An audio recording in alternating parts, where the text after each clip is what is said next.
And we are seeing not only the skill level of the players we're going to have here today, but also their adaptability for this kind of an adventure. Not going to lie.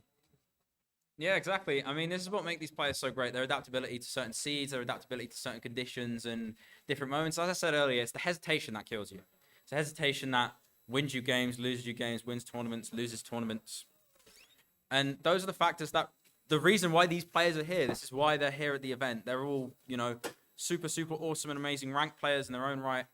And it'll be really interesting to see how they play. Because I believe this is the most anticipated game probably of the whole tournament that we know of beforehand. Yeah. Obviously, we could get some really, really awesome matches later on, which we will do, obviously, as we get into our semi-finals and grand final later today, obviously with the show match between the two sets of those.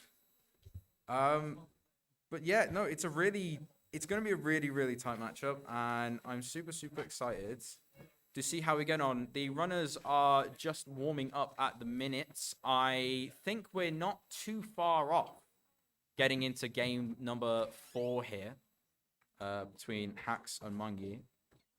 So as we wait for, let's have a little bit of a recap. So what is, I think, apart from the obvious, Kapow, the resident RSG player, taking down the number 1 seeds, who's pretty much played the most ranked here of anyone else. Is there anyone else who's kind of sort of like sprung any surprises on you in this tournament, or just things you didn't expect to see that have happened today?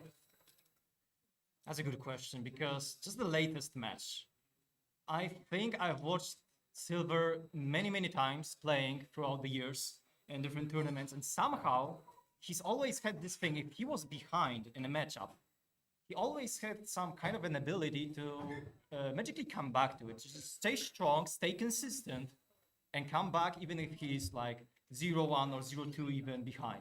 So, to be honest, I saw a really close match. They're entering the end pretty much the same time. It was a very close matchup, but then the Silver died and the dream died within it.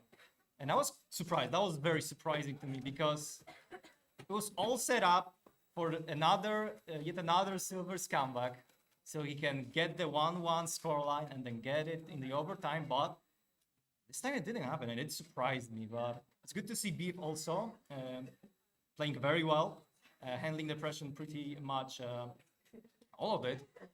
He's won a clear matchup. I think it was very good times also. He managed to pull off. So yeah, kudos to him. That was very good thing that happened here. I'm not gonna lie. What can I say? Manji versus Hux. Oh, match of the day.